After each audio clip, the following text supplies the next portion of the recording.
भगवान विष्णु और भगवान शिव के बीच के संबंध को वर्णित करने के लिए शब्द पर्याप्त नहीं है। भगवान विष्णु और भगवान शिव के बीच का संबंध बहुत मजबूत है। पुराणों में वर्णन है कि विष्णु शिव का ध्यान करते हैं, जबकि शिव विष्णु का ध्यान करते हैं। विष्णु और शिव की एकता तेजी से लोकप्रिय है, अर्थात हरिहर। हरिहर दो देवताओं विष्णु और शिव को एक शरीर में जोड़ता है। हिंदू धर्म में कहा जाता है कि जब ब्रह्मांड संतुलन की स्थिति में होता है, विष्णु ब्रह्मांड के संरक्षण की अध्यक्षता करते हैं, जबकि शिव गहन ध्यान और एकाग्रचित्त अवस्था में होते हैं। हालांकि जब ब्रह्मांड असंतुलन की स्थिति में होता है और बुराई अच्छाई पर हावी होने की धमकी देती है, तब शिव अपनी ध्यान अवस्था से जागते हैं और संतुलन बहाल करने के लिए विनाशकारी गतिविधि में संलग्न होते हैं, और विष्णु व्यवस्था बहाल करने के लिए अवतार लेते हैं। शिव और विष्णु को एक ऐसी सात शक्तियां माना जाता है जो ब्रह्मांड में संतुलन को बनाए रखते हैं, और उनके रिश्ते को अक्सर हिंदू कला और साहित्य में पारस्परिक सम्मान और समर्थन के रूप में दर्शाया जाता है। यहाँ शिव के प्रति विष्णु की भक्ति को दर्शाती एक कहानी है जो शिव पुराण से ली गई है। बहुत समय पहले असुर अक्सर देवताओं को हरा देते थे। असुरों के गुरु शुक्राचार्य मृत संजीवनी के ज्ञान से माध्यम से लोगों को मरने पर उन्हें पुनर्जीवित करने की कला जानते थे। इसका मतलब था कि असुर मारे गए तो वो फिर जीवित हो जाते थे, लेकिन देवों के पास वो कला नहीं थी। एक बार असुर देवताओं को हराने में क्रूर थे। स्वर्ग में उन्होंने देवताओं पर निर्दयतापूर्वक अत्याचार किया। देवताओं का राक्षसों से कोई मुकाबला नहीं था।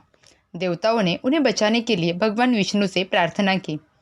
हालांकि विष्णु ने व्यक्त किया कि वे गलत देवता के पास आए हैं।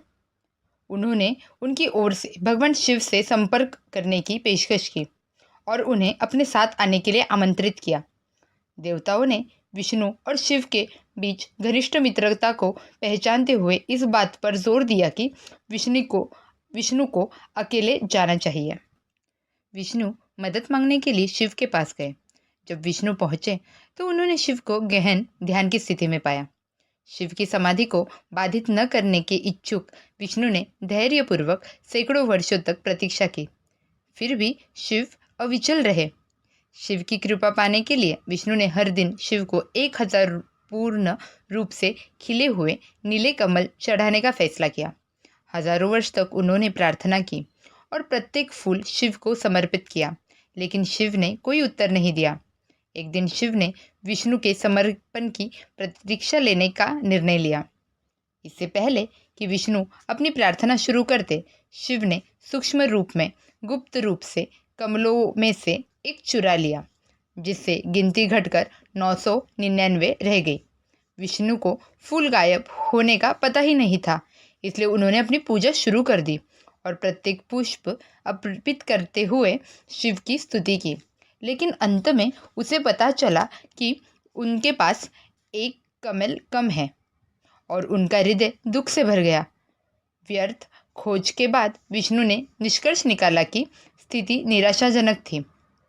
भक्ति के अंतिम कार्य में उन्होंने अपनी बाई आँख निकाली, जो एक सुंदर कमल के समान थी, और उसे शिव को अर्पित कर दिया।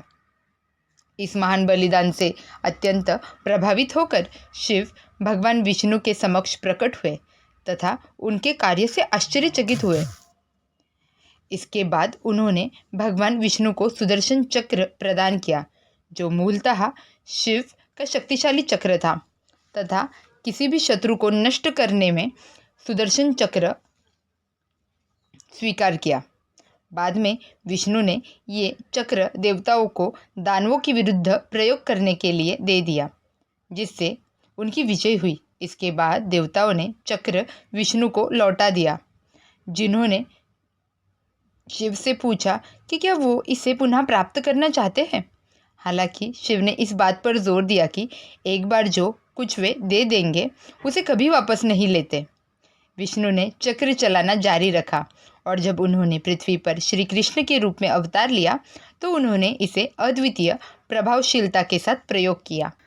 कोई भी चक्र की शक्ति का सामना नहीं कर सकता था, जो भगवान विष्णु की दिव्य शक्ति का प्रतीक था।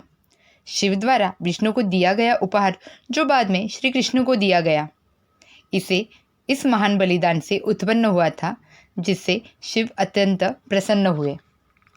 ये कहानी भगवान विष्णु के द्वारा किए गए अपार बलिदान को दर्शाती है।